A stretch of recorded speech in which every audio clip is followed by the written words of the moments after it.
যে আল্লাহ আমার কান বানাইছেন ওই আল্লাহর কত মায়া, যে আল্লাহ আমার হাতটাও বানাইছেন ওই আল্লাহর কত মায়া, যে আল্লাহ আমাকে এত এত নিয়ামত দিয়া বাঁচায় রাখছেন ওই আল্লাহর কত মায়া।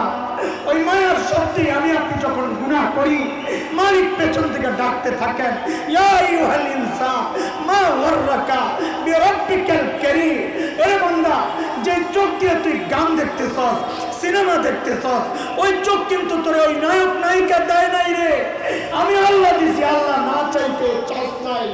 যে কান দিয়ে তুই গুনাহ গান শুনতেছস, ওই কান কিন্তু তোর গায়ক গায়িকা দেয় নাই, আমি আল্লাহ দিছি। আল্লাহ তাও তুই আমার কাছে চাস নাই, আমি মায়া করে না চাইতেই দিছি।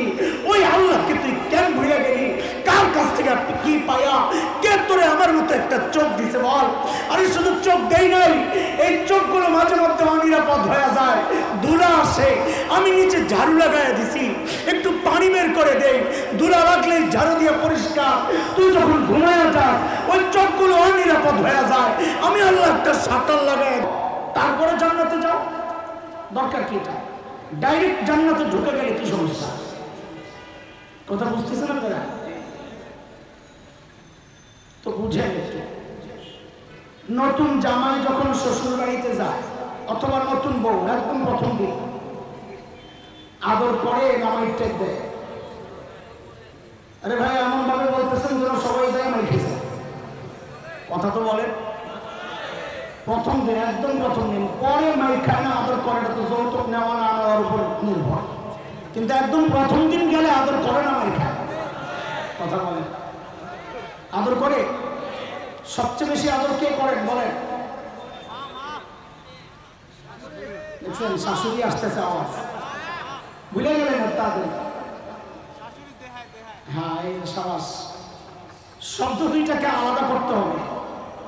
সবচেয়ে বেশি আদর করেন মা, বলেন। সবচেয়ে, আমি যা বলি তা বলেন, এরপরে মাথা লাগে। সবচেয়ে বেশি আদর করেন কে? আর সবচেয়ে বেশি আদর দেখান শাশুড়ি।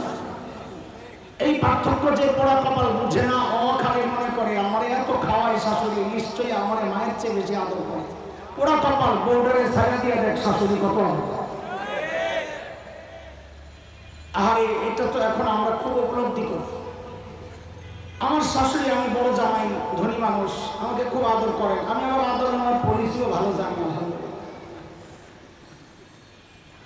তো বাচ্চারা মাঝে মধ্যে নানার বাড়িতে যায়, ঢাকাতে মাহফিল করে, গভীর রাতে, শেষ রাতে বাসায় ফিরি। তো মাঝে মধ্যে বাসায় কেউ নাই, একা একা যায়, কি করবো শ্বশুর বাড়িতে, আমিও চলে যাই। যায় কি পাই, দাঁড়ান গেট খুলে দেয়, শ্বশুর নাক ডাকতেছে, শাশুড়িরটা আওয়াজ একটু কম, বউ ঘুমাইতেছে, বাচ্চারা ঘুম সারাসারি তো দুনিয়ায় নাই। আমি এতিমের মতো ঢুকি, অসহায়ের মতো যায় ঘুমায় থাকি। আহারে, আমার মা যখন জীবিত ছিলেন, যখন বাসায় ফিরতাম, আমার 9 তলায় বাসা, তো আমার বাসার সামনে একটা লম্বা গলি দিয়ে ঢুকতে হয়। গাড়িটা যখন ঢুকতো সবসময় আমার মাথায় ওই একটা অজানা একটা চাওয়া কাজ করতো সবসময়। তো মাথাটা একটু সাইড করে উপরের দিকে তাকাতাম, কেন জানি মনে হতো কেউ দাঁড়ায় আছে। তো বাসায় যখন ঢুকতাম, ঢুকি কি পেতাম, বউ ঘুমাইতেছে, বাচ্চারা ঘুমাইতেছে। আরে একজন মানুষ শুধু সজাগ, মা। কখনো যায় পাইতাম জানালার কাছেই দাঁড়ায় আছে, কখনো পায়চারি করছেন, কখনো হাত তুলে বসে আছেন, কখনো শেষ যায়। তো মাঝে মধ্যে যাই জড়াইয়া ধরে জিজ্ঞেস করতাম, মা ঘুমান না? কি জবাব দিতেন? বাবারে, বাহিরে যতক্ষণ থাকো ঘুম তো আমার আসে না। এর নাম হচ্ছে মা। যাই হোক, ওই বিষয়ে আলোচনা আমার উদ্দেশ্য। বলেন, শ্বশুর বাড়িতে নতুন জামাই যখন যায় আদর করে না কষ্ট দেয়? নতুন বউ আদর পায় না কষ্ট পায়? এরপরেও দেখবেন বিশেষ করে মেয়েরা একা যেতে চায়, সাথে ছোট্ট একটা বোন নিয়ে যেতে চায়, খালাতো মামাতো ফুফাতো, কাউকে না কাউকে নিবেই, একা যাবে না। ওর জানে আমাকে আদর করবে, তাও একটা অজানা আশঙ্কা কাজ করে। নতুন জায়গা কি না কি হয়, তো সাথে কাউকে নিয়ে নেয়। আল্লাহ তাআলা যদি ওই জান্নাতি মেহমানকে ডাইরেক্ট বলেন তুই জান্নাতে ঢুকে যা বান্দা, যদি না বান্দার দিলের মধ্যে ওই একটা আশঙ্কা কাজ করে, আরে এত বিশাল জান্নাত আমি একা একা কেমনে কি ভয় ভয় কাজ করে, আল্লাহ তাআলা চান না বান্দা জীবনের এই শেষ মুহূর্তে এতটুকু ভয় পাক। এই জন্য আল্লাহ আগে বলে দিচ্ছেন বান্দা তুমি একা না, কিন্তু ভয় পাইও না, ফাদখুলি ফি ইবাদি, আমার স্পেশাল বান্দাদের অন্তর্ভুক্ত হও, তারপর সবাই মিলে জান্নাতে ঢুকে যাবে।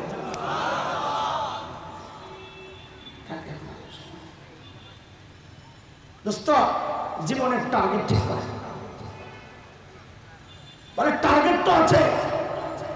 যিনি কমিশনার এমপি হওয়ার চিন্তা, এমপি সাহেব মন্ত্রী হওয়ার চিন্তা, এক দোকানের মালিক যে দুইটার চিন্তা, এক বাড়ির মালিক যে দুই বাড়ির চিন্তা, টার্গেট তো আছে। ছেলেকে বিদেশ পাঠাবেন, ইউরোপ আমেরিকা কানাডা পাঠাবেন, টার্গেট তো আছে। কিন্তু একজন ইমানদার বান্দা হিসাবে প্রত্যেকটা মানুষের জীবনের টার্গেট একটাই হওয়া উচিত, সেটা হচ্ছে আমার মৃত্যু যেন হয় ওই অবস্থায় যে আমার মৃত্যুর সময় আমার মালিক ডেকে বলেন ওরে বান্দা আমি তোর উপর আছি। চাই কি চাই নাই? আমি আপনি চাইলেই হবে না, আল্লাহ চাওয়ালেন। কথা বলে হ্যাঁ, এক আল্লাহর বান্দা খুশিতে খুব লাফাইতেছে, আরে খুশি আর খুশি, পাগলা। আমাদের জোনায়েদ ভাই ধরছে এদিকে, পাগলা এত খুশি কে, এত খুশি কে? তো বলে আমেরিকার প্রেসিডেন্টের মেয়ের বিয়ে করতেছে। কাকে? আরে ভাই আমার সাথে তো কথা না বলো তো আমি বুড়ো হয়ে যাবো, মুরব্বীদের বলার দরকার নেই, বাচ্চারা যারা আছে তোমরা বলো। বলেন কাকে বিয়ে করতেছে? তো জোনায়েদ ভাই হাসে, আরে পাগল, আগে জানতাম তার ছিলা, আরে এখন দেখি যে তারই নেই। এই কথা বলার শোনার সাথে সাথে আরো খেপা গেছে পাগলা, মোল্লা আমার সাথে খাওয়া তো পাও না কি, কাজ অনেক দূর আগে গেছে মাশাআল্লাহ। আরে আশ্চর্য, কত দূর আগাইছে? বলে অর্ধেক আগে গেছে। কার মেয়েরে বিয়ে করতেছে? আমেরিকার প্রেসিডেন্টের মেয়েরে। কাজ কত দূর আগাইছে? অর্ধেক অর্ধেক অর্ধেক আগে গেছে। তো হুজুর চিন্তা করে দেখি পাগলা কি বলে, পাগলামি তো একটা সীমা। এই অর্ধেক কি আগাইছ? বলে আমি তো রাজি। দুইয়ের মধ্যে কয়জনের রাজি? ওই রাজি হইলে কত আগাইছে? কথা তো মিথ্যা, কিন্তু আসলে কি অর্ধেক দিয়ে কাজ চলবে না আসলেই রয়ে গেছে? আমি আপনি চাইলেই হবে না আল্লাহ চান? তো আল্লাহ কিভাবে চান? খুব সহজ কথা, ছোট্ট কথা, আমি শেষ করব। দুইটা কাজ করতে হবে। বলে বলে কয় কাজ? এক নম্বর আল্লাহকে রাজি করতে হবে। আল্লাহকে রাজি কিভাবে করে? নেক আমলের মাধ্যমে, নামাজ, রোজা, হজ, যাকাত, তাসবিহাত, এই নেক আমলের মাধ্যমে আল্লাহকে রাজি করে। শৈল মাছ ধরছেন কখনো? শৈল মাছ, আরে যারা ধরছেন তারা বলে সহজ কাজ না কঠিন কাজ? পানির নিচ থেকে শৈল মাছ ধরা যতটা সহজ, উপরে ওঠানো তার চেয়ে বেশি কঠিন। আর ধরা যত কঠিন, ওঠানো আরো বেশি। এখন এক আল্লাহর বান্দা শৈল মাছ একটা ধরছে, একদম কানের ভিতর দিয়ে হাত ঢুকায় দেয়, এমন ভাবে ধরছে যে আঙ্গুল ভিতরে একদম ঢুকা যায় অবস্থা। শৈল মাছ তো ইস্তেগফারের হালতে আছে বেচারা, করুন ভাই। যেই পাড়ে উঠছে, পুকুরের পাড়ে পানি একটু গড়াইয়া পড়ছে, পাটা একটু পিছলা হয়েছে, একটু স্লিপ কাটছে, হাতটা একটু ঢিল হয়েছে, শৈল মাছ তো সালাম দিয়ে চলে গেছে। আচ্ছা এবার আমাকে বলে, শৈল মাছটা যদি না পাইতো যে কষ্টটা লাগতো, পাওয়ার পর যে ছুটে গেল, কষ্ট আগের চেয়ে বেশি না? আল্লাহকে রাজি করলাম কিন্তু রাখতে পারলাম না, এটা আমাদের জন্য আরো বেশি দুর্ভাগ্য। তাই আমাদের দ্বিতীয় কাজ আল্লাহকে রাজি রাখা। কয় কাজ হলো?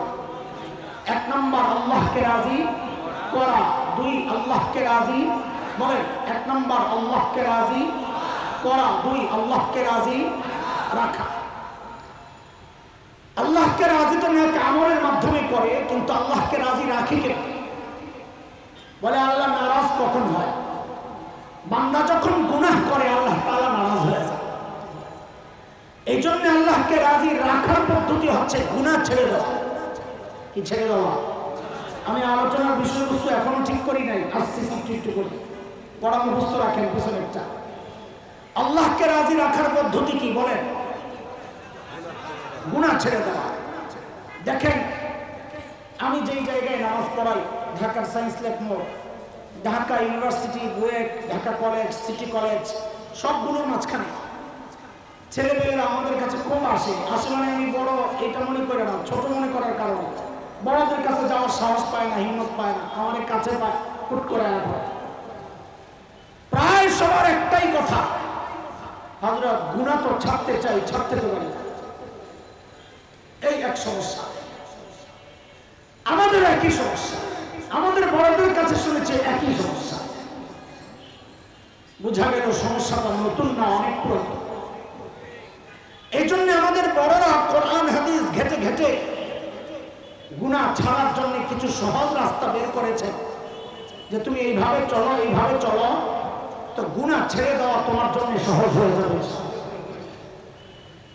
এটাই হচ্ছে আজকের আলোচ্য বিষয়, গুনাহ ছাড়ার সহজ রাস্তা। বলেন আমার সাথে, আজকের আলোচ্য বিষয় কি? না, পেছনের কথাও আবার মিলান যায়। গুনাহ কেন ছাড়বো? আল্লাহকে রাজি রাখবো। আল্লাহকে রাজি কেন রাখবো? যেন মৃত্যুর সময় মালিক ডেকে বলে, ও বান্দা, আমি তোর উপর রাজি। মনে থাকবো তো ইনশাআল্লাহ? হ্যাঁ, বলেন আজকের আলোচ্য বিষয় কি? এক নম্বর, যত বিপদ দেখব, হোঁচট খাওয়া পড়ছি, আমি ভাববো এটা আমার গুনার ফসল। অসুস্থ হয়ে গেছে, আমি ভাববো এটা আমার গুনার ফসল। ব্যবসা মন্দা, আমি ভাববো এটা আমার গুনার ফসল। বিপদে পড়ে গেছি, আমি ভাববো এটা আমার গুনার ফসল। সন্তান কথা শুনে না, আমি ভাববো আমিও তো আমার মালিকের কথা শুনি না, এটা আমার গুনার ফসল। বিবি কথা শুনে না, আমি ভাববো এটাও আমার গুনার ফসল। হ্যাঁ, একটা কথা ভেঙে নেই, গুনার কারণেই শুধু বিপদ আসে না, কখনো কখনো আল্লাহ তাআলা আল্লাহ ওয়ালাদেরকেও বিপদ দেন মর্যাদা বাড়ানোর জন্য। আপনি ক্লাস 8 এর ছাত্র, 9 এ উঠতে পরীক্ষা দেওয়া লাগবে না? তো এই জন্য আল্লাহ তাআলা পরীক্ষা নিয়ে নিয়ে মর্যাদা বাড়ান। বলে এটা আবার কেমন পরীক্ষা? মর্যাদা বাড়ানোর জন্য এমনি বাড়াই দিতে হয়, পরীক্ষা নেওয়ার দরকার কি? হ্যাঁ, একটু বুঝেন। আমার একটা ছোট্ট বাচ্চা, আমি যদি অনেক উদাহরণ পাই, পাশে থাকে তো সবসময়, ও আমাদের দুইজনের মাঝখানে। যখন বাচ্চারা মায়ের দুধ ছাড়ে, অনেকদিন পর্যন্ত মার বুক ছাড়ে, তো মাকে জড়ায় শুধু ঘুমায়। আমার তো খারাপ লাগে, তো আমি মাঝে মাঝে একটু খোঁচা দিই, যাও যাও আমার সাথে যাও, আমার কেউ না, তুমি যাও। ডিজিটাল গোলাবন্ত বুঝে যে বাবা একটু অভিমান করছে, তা এক হাত আমার দিকে দেয় আসতে করে, তা আমি বুঝি খোঁচা কাজে লাগছে, মানে ব্যালেন্স করার চেষ্টা করতেছে। তো খোঁচা যেহেতু কাজে লাগছে, আর একটু খোঁচা দিয়ে যাও। তো ওই জোরে ধমক দিলে তো আবার রাস্তা এসে একটু কাছে ধীরে, আমি যে ধমকাই দিয়েছি দূরে ঠেলার জন্য না কাছে আনার জন্য, তা আবার যে একটু কাছে দিচ্ছে, এবার দিছে একদম চোরান সব একদম আমার কাছে আসবে না। বাচ্চা মানুষ তো একদম কান্নাকাটি করে আসা, বুকের মধ্যে জড়ায় আব্বু আব্বু। তা আমি মনে মনে তোর তো ধাক্কাইছি এতক্ষণ আমার বুকে আসার জন্য। আল্লাহ তাআলা কখনো কখনো নেককার বান্দাকে ধাক্কা দেন, এই ধাক্কা মানে কষ্ট দেওয়ার জন্য না, আরো কাছে টানার জন্য। বুঝে আসছে না কথা? তো আমি এটা ভাববো না যে আমাকে আল্লাহ পরীক্ষা নিচ্ছেন, তাহলে ভেতরে ভাব আসতে পারে আমি মনে কিছু একটা হয়ে গেছে। আমি ভাববো এটা আমার গুনার ফসল। কি? কিন্তু আমাদের সমস্যা কি জানেন? বউ কথা শোনে না, দৌড়ায় জোনায় ভাই কি সমস্যা? ভাই বউ তো কথা শোনে না। আরে ভাই তোমার বউ কথা শোনে না, আমি কি করবো? আপনাদের হুজুরদের যে কাজ এটাই করবেন। কি কাজ? একটা তাবিজ দেয়। আমগর আল্লাহ বানাইছে আপনার তাবিজ দেওয়ার জন্য।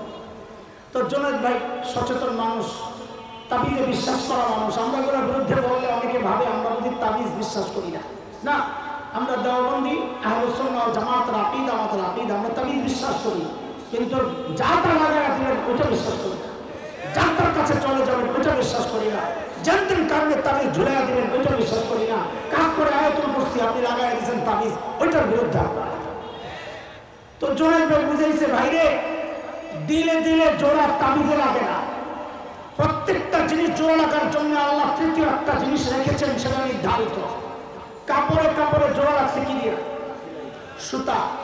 এখানে তার কাটা কাজ হবে না, কাঠে কাঠে জোড়া লাগছে কি দিয়া? লোহা। এখানে সুতায় কাজ হবে না। ইটে ইটে জোড়া লাগছে কি দিয়া? সিমেন্ট। ওখানে সুতায় কাজ হবে না। দিলে দিলে জোড়া, এটা তাবিজে কাজ হয় না। তো খুব খেপে গেছে, কিসে কাজ হয়? তো ভাই জানাই দিয়েছেন, আরে ভাই দিল যে আল্লাহ বানাইছেন এটা তো আল্লাহই জানেন, আমি কেমনে জানবো? বলে আল্লাহ কি বলছেন? তো আল্লাহ সূরা মারিয়ামের মধ্যে জানাইয়া দিয়েছেন দিলে দিলে জোড়া কিভাবে লাগে। মালিক বলেন, ইন্নাল্লাযীনা আমানু ওয়া আমিলুস সালিহাত সায়াজআলু লাহুমুর রাহমানু উদ্দা। এরে বান্দা, তোর ঈমান ঠিক কর, আমল ঠিক কর, দিলে দিলে জোড়া মহব্বত আমি আল্লাহ তৈরি করি। যেই না এই ওয়াজ করছে আস্তে করে খেপে গেছে, হুজুর সব জায়গায় শরীয়তটাই নাই নেন না, এটা আমাদের আরেক সমস্যা। আরে ওই শরীয়ত তো সব জায়গার জন্য। আপনি না মনে করছেন শরীয়ত মসজিদের জন্য, শরীয়ত মাদ্রাসার জন্য। আল্লাহ তো শরীয়ত খালি মসজিদ মাদ্রাসার জন্য দেন নাই, আল্লাহ তো শরীয়ত দিয়েছেন সংসদের জন্য, সচিবালয়ের জন্য, হাতে মাঠে ঘাটে সব জায়গার জন্য। কথা নেই লাগবো না কোনো তাবিজ। তো যেহেতু জনাব ভাই পরিচিত ধরছে, কি করবি? যে জন্য রাগ করছে এটা সেরা দেব। কি জন্য রাগ করছে? বলে ওই যে হিন্দি সিরিয়ালের শাড়ি একটা দেখছিল, পছন্দ হয়েছে, দেই না দেখেই তো এক সপ্তাহ দিলাম, তরকারি মজা হয় না, দিয়ে দিব 10,000, লাগে শাশুড়ি একটা দিব, 2 বছরের জন্য রাখবো। এই নিকাল্লা দোস্ত, আমি আপনি যে টাকা পয়সা দিয়ে দিন জয় করতে চাইবো, এটা আল্লাহ জানতেন কিনা? আরে আল্লাহ জানেন কিনা? তো আল্লাহ জানাইয়া দিয়েছেন, আয় বান্দা, কয় টাকা খরচ করবি তুই? 10,000, 10 লক্ষ, 10 কোটি, মিলিয়ন, মিলিয়ন, ট্রিলিয়ন, কত খরচ করবি? শোন, সারা দুনিয়াও যদি খরচ করো তাও দিলে দিলে জোড়া লাগাইতে পারবি না, কারণ এটা টাকার কাজ না, এটা আমি আল্লাহর কাজ। সূরা আনফালের মধ্যে মালিক বলছেন, وَأَلَّفَ بَيْنَ قُلُوبِهِمْ لَوْ أَنفَقْتَ مَا فِي الْأَرْضِ جَمِيعًا مَا أَلَّفْتَ بَيْنَ قُلُوبِهِمْ وَلَكِنَّ اللَّهَ أَلَّفَ بَيْنَهُمْ إِنَّهُ عَزِيزٌ حَكِيمٌ।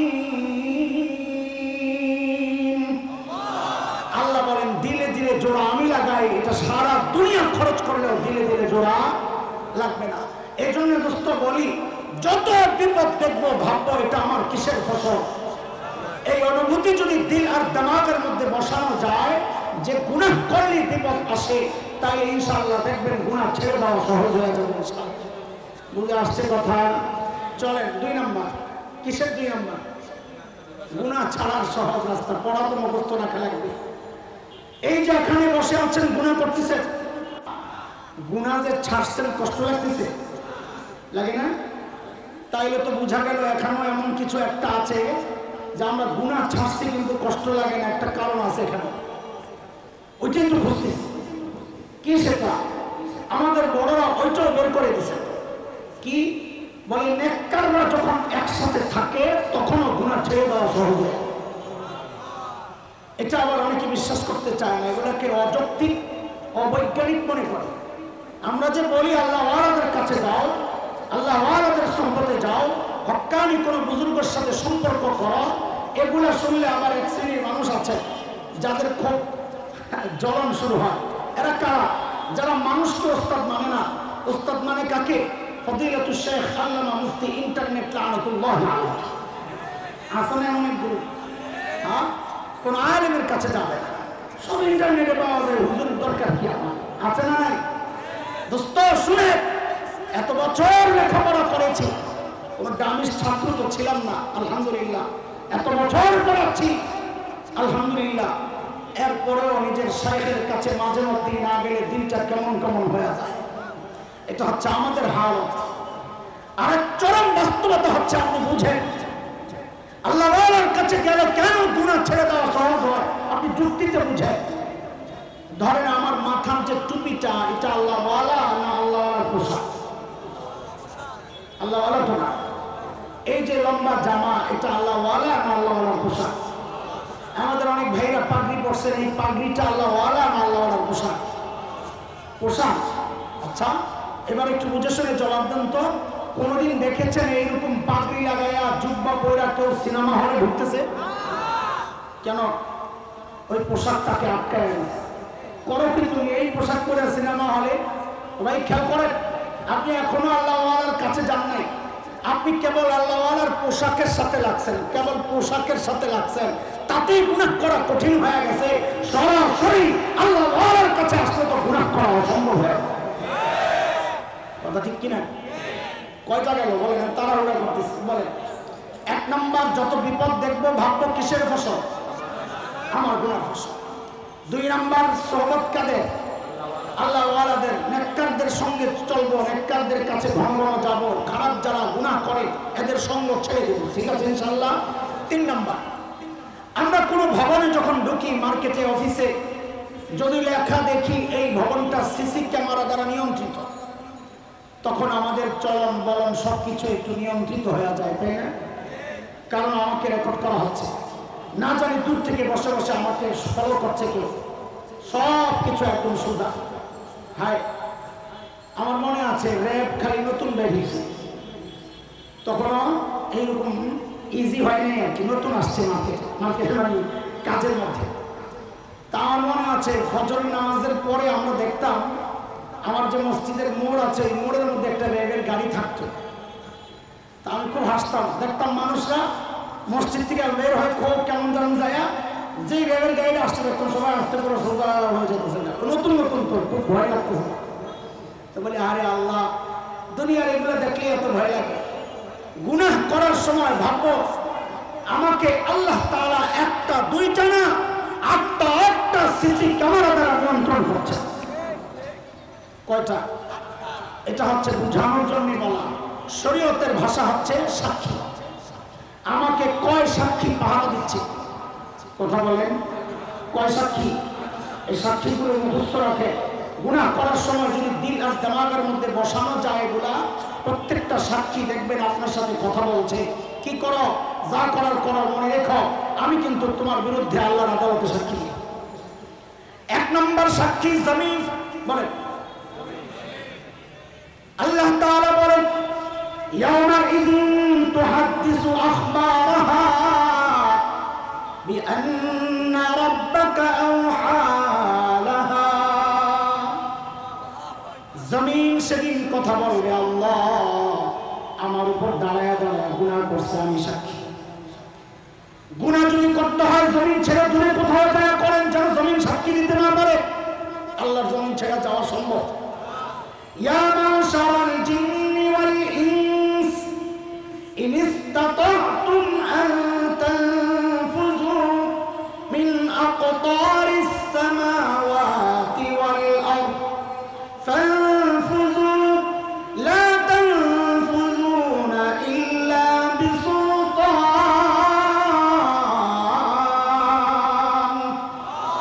আল্লাহ বলছেন, ও মানুষ, জিত যদি সম্ভব হয় আমার এই আসমান জমিনের এই পরিধি থেকে তুমি বের হয়ে যাও, পারবে না আমি ছাড়া। আল্লাহ বলছে যেহেতু বের হতে পারবো না, অবস্থা গুনাহ করার সময় ভাবি এই জমিন কিন্তু সাক্ষী। কয় সাক্ষী যেন? বলেন।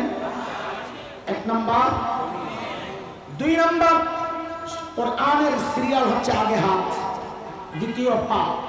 কিন্তু আমি আপনারা যেন মনে রাখেন এই জন্য আমি শুরু করবো নিচের থেকে। এক নম্বর জমিন, জমিনের কাছে কোনটা? পা, তারপরে হাত। আল-ইয়াওমা নাখতিমু আলা আফওয়াহিহিম ওয়া তুকাল্লিমুনা আইদিহিম ওয়া তাশহাদু আরজুলুহুম বিমা কানু ইয়াকসিবুন। হাত কথা বলবে, আল্লাহ এই হাত দিয়ে আমি গুনাহ করছি, আমি সাক্ষী। দোস্ত, গুনাহ করার সময় একটু ভাবেন তো। পা সাক্ষী দিবে, আল্লাহ এই পা দিয়ে হেঁটে হেঁটে যায়, আমি গুনাহ করছি, আমি সাক্ষী। কয় সাক্ষী গেল? বলে মুখস্থ করা লাগবে এগুলা, দিল আর দিমাগের মধ্যে বসায় নেয়। গুনাহ করার সময় দেখবেন এইগুলা সব আপনার সাথে কথা বলবে ইনশাআল্লাহ। বলেন, এক নম্বর সাক্ষী। দুই, তিন। 4 নম্বর সাক্ষী কান। কান কান কথা বল, চোখ কথা বল, চামড়া সাক্ষী দিবে, চামড়া। আরে কি অবস্থা, চারদিক থেকে সাক্ষী কথা বলা শুরু করবে। কোরআনের কথা, সূরা হামিম আস-সাজদা, আল্লাহ বলছেন হাত্তা ইযা মা জাউহা শাহিদা আলাইহিম সামউহুম ওয়া আবসারুহুম ওয়া জুলুদুহুম বিমা কানু ইয়া'মালুন। কান কথা বলবে, কান। হেডফোন লাগায় লাগায় গান শুনে আর ভাবি দুনিয়ার কেউ জানে না। আল্লাহ যেন আমাকে বলছেন বান্দারে কারো জানার দরকার নাই যে কান দিয়া গুনাহ শুনছ, গুনাহ করছ, এই কানই তো তোমার বিরুদ্ধে সাক্ষী দেবে। কই যাবা? অন্ধকার ঘরের মধ্যে একা একা মোবাইলে কত কিছুই দেখছি আর ভাবছি দুনিয়ার কেউ জানে না। আল্লাহ বলছেন কারো জানার তো দরকার নাই যে চোখ দিয়া তুমি গুনাহ করছো, আরে চোখই তো তোমার বিরুদ্ধে সাক্ষী। বলেন কয় সাক্ষী গেল? হ্যাঁ কথা বলেন তাড়াতাড়ি। 1 নাম্বার, 2, 3, 4, 5, 6। চামড়ারে মানুষ কৌতূহল বশত জিজ্ঞেস করবে তুই এই কাজটা করলি, আমার বিরুদ্ধে সাক্ষী দিলি। وقالوا لجلودهم لما شهدتم علينا قالوا أنطقنا الله الذي أنطق كل شيء। তুই আমার বিরুদ্ধে কেন সাক্ষী দিলি? তো চামড়া বলবে আমার কি দোষ? যে আল্লাহ চোখকে কথা বলার শক্তি দিয়েছেন, যে আল্লাহ কানকে কথা বলার শক্তি দিয়েছেন, যে আল্লাহ হাতকে কথা বলার শক্তি দিয়েছেন, পাকে কথা বলার শক্তি দিয়েছেন, জমিনকে কথা বলার শক্তি দিয়েছেন, ওই আল্লাহ আমাকে কথা বলার শক্তি দিয়ে তোমার বিরুদ্ধে সাক্ষী দেওয়া হুকুম করেছেন। আমি কি কয় সাক্ষী গেল? 7 নম্বর, وَإِنَّ عَلَيْكُمْ لَحَافِظِينَ كِرَامًا كَاتِبِينَ يَعْلَمُونَ مَا تَفْعَلُونَ। কিরামান কাতিবিন শুনছেন না নাম? বলেন কিরামান কোন কাঁদে?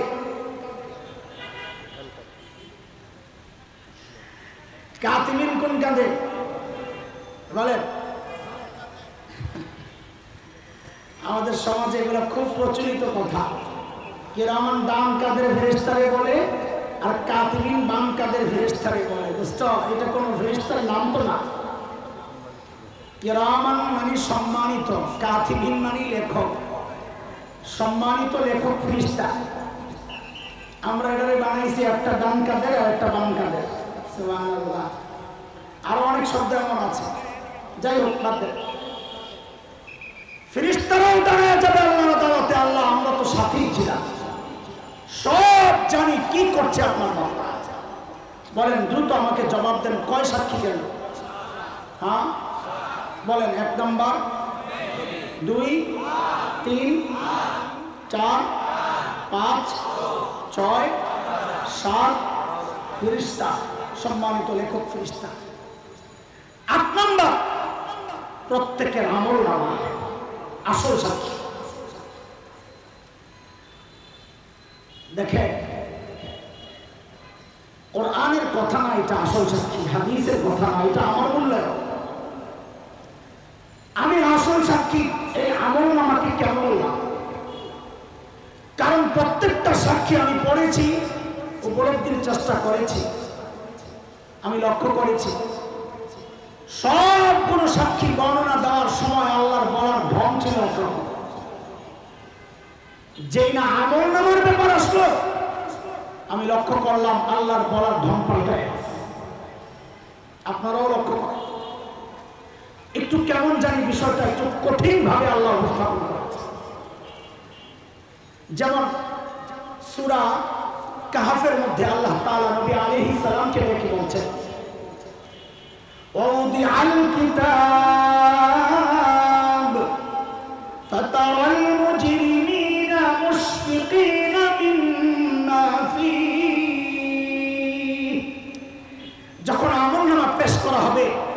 আপনি দেখবেন অপরাধীরা ভয়ে থরথর করে কাঁপতেছে। আমলনামা দেখে চিৎকার করে কান্না শুরু করে। কি বলে? মালি হাযাল কিতাব লা ইউগাদিরু সাগীরাতান ওয়ালা কাবীরা ইল্লা আহসাহা। এটা কেমন আমলনামা? দুনিয়ায় ছোট গুনাহগুলো করছি, কোনো গুরুত্ব দেই নাই, আর এখন দেখছি আমার একটা ছোট গুনাহ ছুটে নাই, একটা বড় গুনাহ ছুটে নাই। এটা কেমন আমল? এই কথাগুলো বলে বলে চিৎকার করতে আওয়াজ আসবে, আওয়াজ। এখন আর চিৎকার চেঁচামেচির সুযোগ নেই। সুযোগ যখন ছিল তখন গ্রহণ করো নাই। এখন আমলনামা নিয়ে নাও বাম হাতে, তো পেছন দিয়া ছিদ্র করে আমলনামা নেওয়ার জন্য হাত পাতবে বান্দা। যেই না বাম হাতে আমলনামা দেওয়া হবে, এই সূরা হাক্কার মধ্যে আল্লাহ কি সবিস্তারে বর্ণনা দিয়েছেন দেখেন। বাম হাতে আমলনামা পাইয়েই দিলে চিৎকার। وأما من أوتي كتابه بشماله فيقول يا ليتني لم أوت كتابيه ولم أدر ما حسابيه يا ليتها كانت القاضية ما أغنى عني ماليه هلك عني سلطانيه। বাম হাতে আমলনামা পাইয়েই দিবে চিৎকার। কি বলবে চিৎকার করে করে? ইয়া লাইতানি লাম উতা কিতাবিয়া ওয়া লাম আদরি মা হিসাবিয়া। আমাকে যদি আমলনামা না দেওয়া হইতো, আমি জানি না এখন আমার হিসাব কি হবে। ইয়া লাইতাহা কানাতিল কাদিয়া। মৃত্যু পর্যন্তই যদি সব শেষ হয়ে যায়। দুনিয়ার টাকাওয়ালা, আজকে টাকার পাওয়ারের বিচার পাল্টাও। সেদিন চিৎকার করে করে কাঁদতে হবে আর বলতে হবে মা আগনা আন্নি মালিয়া, আমার মা আমাকে বাঁচাইতে পারছে না। আজকে ক্ষমতার দাপটে বিচার পাল্টায়, সেদিন চিৎকার করে করে কাঁদতে হবে আর বলতে হবে হালাকা আন্নি সুলতানিয়া, আমার ক্ষমতাও শেষ, এখন আমার উপায় কি হবে? আল্লাহ আযাবের ফেরেশতাদেরকে হুকুম করবেন, আর চিৎকার চেঁচামেচি থামান। খুযুহু ফাগুল্লুহ সুম্মাল জাহিমা সাল্লু। এগুলারে ধর, মাথার সামনে চুল ধরে একটা ধর, এগুলা বেরি পড়া, টেনে হেঁটে জাহান্নামের দিকে নিয়ে যা। সুম্মা ফি সিলসিলাতিন যারউহা ৭০ যিরাআন ফাসলুকু। ৭০ গজ লম্বা শাকল দিয়ে পেঁচাবে। হযরত আব্দুল্লাহ ইবনে আব্বাসের বর্ণনা আসছে রাদিয়াল্লাহু আনহুমা, ওই শাকল দিয়া কেমনে পেঁচাবে? বলে শাকলের মাথাটা নাকের ছিদ্র দিয়া ঢুকাইয়া পায়খানার রাস্তা দিয়ে,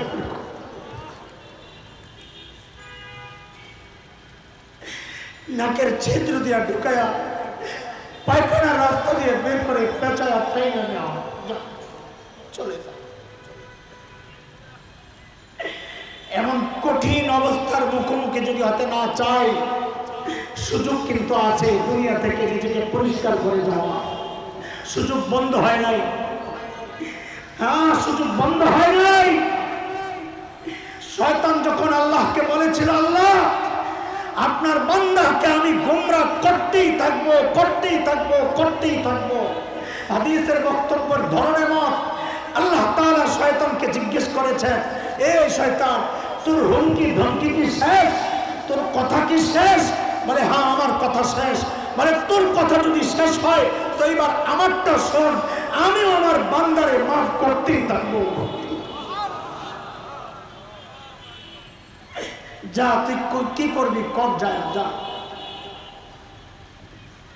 সেই মালিক তো তাকায় আছেন আপনার আমার দিকে, কখন ডাক দিব খালি অপেক্ষায় আছে। অপেক্ষায় শুধু থাকেন না, ডাকেন আলা মিন মুস্তাগফিরিন ফাগফিরাল্লাহ। আয় আয় গুনাহ করছস না, আয় আমার কাছে মাফ চা, আমি আসছি করে মাফ করার জন্য। আয় ভাই দোস্ত, সময় কম, তাড়াহুড়া করছি। বলেন ১ নম্বর গুনাহ ছাড়ার সহজ রাস্তা, যত বিপদ দেখবো ভাবো কিসের ফসল? বলেন কিসের ফসল? ২ নম্বর আল্লাহ ওয়ালাদের সম্পদ। আল্লাহ ছাড়া জীবনকে একা একা রাখবো না। আপনি মুহাদ্দিস না মুফতি না মাদ্রাসার মুহতামিম না খতিব, কোনো কিছু নাই। একজন আল্লাহওয়ালার সাথে সম্পর্ক গড়ে, বাইআতের সম্পর্ক, নিজের মুরব্বী বানায়া দেন, যেভাবে বলে এভাবে চলে, দেখবেন জীবনটা পাল্টায় গেছে। একা একা চলেন না, এটা শয়তান চায় আমরা যেন একা চলি। বাঘ যেমন চায় ছাগল গরু রাখাল মুক্ত হয়ে যায়, ধরতে সুবিধা, শয়তানও চায় আমরা মুরব্বী ছাড়া হয়ে যাই, আমাদেরকে ধরতে সুবিধা। 4 নম্বর বলি আমি শেষ করব। কিসের 4 নম্বর? গুনাহ ছাড়া সহজ রাস্তা। মনে আছে তো? বলেন আবার। গুনাহ ছাড়া সহজ রাস্তা কয় নাম্বার? ভাই, গুনাহ করার সময় মানুষ কেন গুনাহ করে? সাধারণত 2টা চিন্তা তার মধ্যে কাজ করে। এক হচ্ছে সে গুনাহ করার সময় ভাবে আমি একা, কেউ নাই। আল্লাহ তাকে জবাব দিচ্ছে ওহুয়া মাআকুম আইনামা কুনতুম, তুই একা, আমি আছি। আরেকটা কারণ তাকে উৎসাহিত করে গুনাহ করতে, সেটা হচ্ছে ও ভাবে আমাকে কেউ দেখে না। আল্লাহ জবাব দিচ্ছেন আলাম ইয়ালাম বিআন্নাল্লাহ ইয়ারা, জানেন আমি তাকায় আছি। কিভাবে তাকান? নবীকে আল্লাহ বলছেন ওয়াসবির লিহুকমি রাব্বিক ফাইন্নাকা বিআয়ুনিনা, আমি আপনার দিকে সরাসরি তাকাই আছি। আল্লাহ বান্দার দিকে সরাসরি তাকায়। ইন্না রাব্বাকা লাবিল মিরসাদ, শিকারী শিকার ধরতে যায় যেমন ওত পাইতে থাকে, আল্লাহ বান্দার দিকে ওইভাবে ওত পেতে আছেন, যখন ইচ্ছা খাপ করে ধরে ফেলতে পারে। এই অনুমতিটা দিলের মধ্যে বসানো, আমাকে কে দেখতেছে? গুনাহ করার সময় একবার শুধু চিন্তা করা, আমাকে কে দেখছে? বলেন না, কে দেখছে? সাথে আরেকটা জিনিস জুড়ে দেওয়া, আমাকে আমার মালিক শুধু দেখছেন না, আমাকে ডাকছেন। কি করতেছে? কি বলে ডাকেন? সূরা ইনফিতারের মধ্যে আল্লাহ তাও জানায় দিয়েছে। আমি আপনি যখন গুনাহ করি তো আল্লাহ পেছন থেকে ডাকতে থাকেন। কি বলে? ইয়া আইয়ুহাল ইনসান মা গররাকা বিরাব্বিকাল কারীম।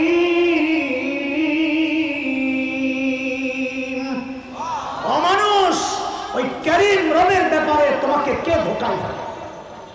ভাই, কারীম বলা হয় ওই দাতাকে যিনি না চাইতেই দেন। না চাইতেই। বলেন তো, এই চোখটা চেয়ে পাইছি না না চেয়ে?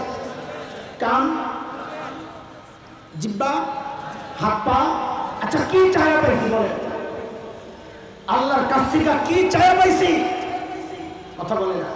আমার শরীরের অঙ্গ প্রত্যঙ্গের মধ্যে কোনটা আল্লাহর কাছ থেকে চায়া পাইছি? হ্যাঁ, একটাও না।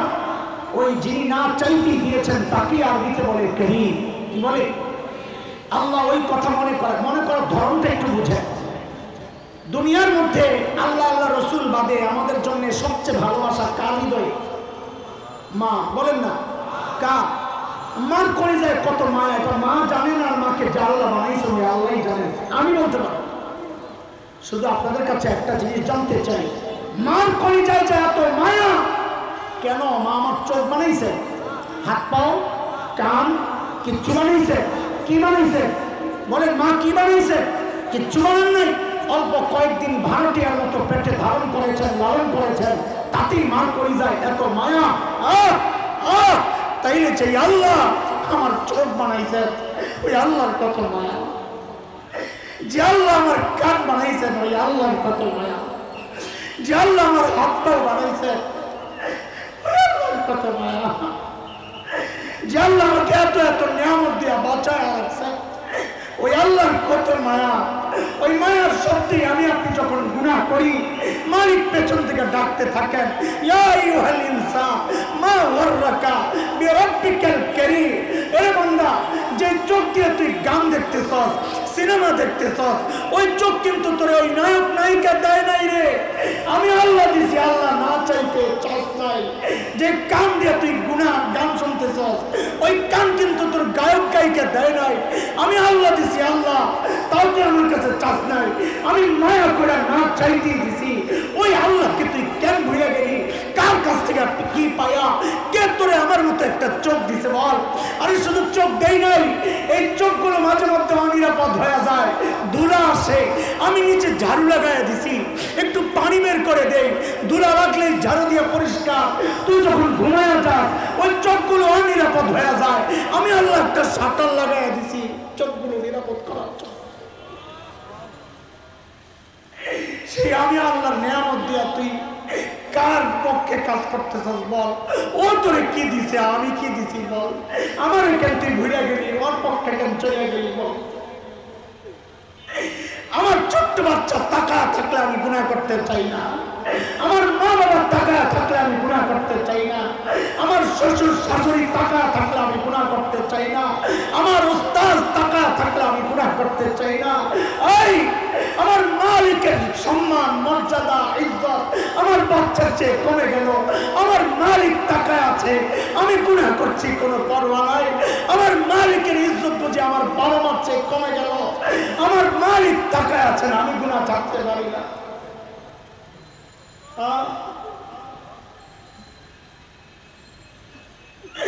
গুনাহ করার সময় তো একবার ভাবে দিতাম যে আমাকে কে দেখতেছে আর কি করতেছে, বলেন ডাকতেছেন কি করতেছেন, বলেন দুই জিনিস একসাথে বলেন, আমাকে কে দেখতেছে কি করতেছে। এই জিনিসটা দিলের দিমাগের মধ্যে বসাইতে পারলে ইনশাআল্লাহ গুনাহ করার সময় চিন্তা করেন, আরে এই মুহূর্তে আল্লাহ আমার ডাকতেছেন, হে হাসান জামিল তুই কই যাস, আমার ছাইরা, ও আব্দুল্লাহ তুই আমার ছাইরা কই যাস, ও জমাই তুই আমার ছাইরা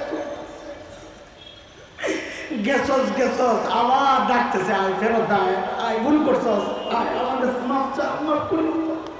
আরে দুনিয়ার মানুষ তো অপরাধীরে খুঁজে শাস্তি দেওয়ার জন্য, আমার আপনার মালিক তো এমন যে মালিক অপরাধীকে খুঁজে মাফ করার জন্য। এমন মালিক থাকতে গুনাহ নিয়ে কেন চলবো বলে?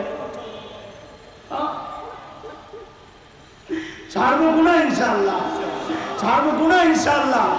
গুনাহ ছাড়ার চারটা সহজ রাস্তা বললাম। এক নম্বর, যত বিপদ দেখবো ভাববো কিসের ফসল। দুই নম্বর, আল্লাহ ওয়ালাদের সোহবত লাগবে, মনে থাকবে ইনশাআল্লাহ। তিন নম্বর, আমাকে কয় সাক্ষী পাহারা দিচ্ছে? 8 সাক্ষী। এক নম্বর জমিন, 2 পা 3 হাত 4 কান 5 চোখ 6 চামড়া 7 ফিরিস্তা 8 আমলনামা। 4 নম্বর, গুনাহ ছাড়া সহজ রাস্তা। গুনাহ করার সময় ভাববো আমাকে কে দেখতেছে আর কি করতেছে, ডাকতেছে। দোস্ত সাথে ওই এটা লাগাই নিলে আরো সুন্দর হয়। 3টা কথা, আল্লাহ দেখতেছে, ডাকতেছে, ফিরিস্তারা লিখতেছে। বলে আল্লাহ দেখতেছে, ডাকতেছে, ফিরিস্তারা লিখতেছে। বলে আল্লাহ দেখতেছে, ডাকতেছে, ফিরিস্তারা লিখতেছে। এইভাবে চিন্তা করলে গুনাহ ছাড়া সহজ হবে।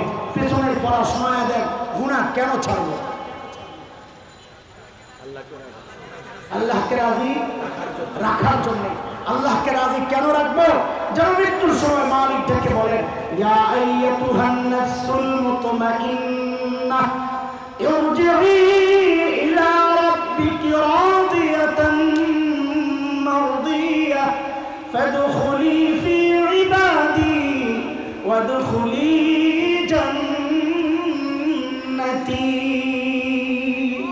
আল্লাহ তাআলা আমাদের সবার জন্য এমন দামি মৃত্যু কবুল করেন। আমিন। ওয়া আখিরু দাওয়ানা আলহামদুলিল্লাহি রাব্বিল আলামিন। আসসালামু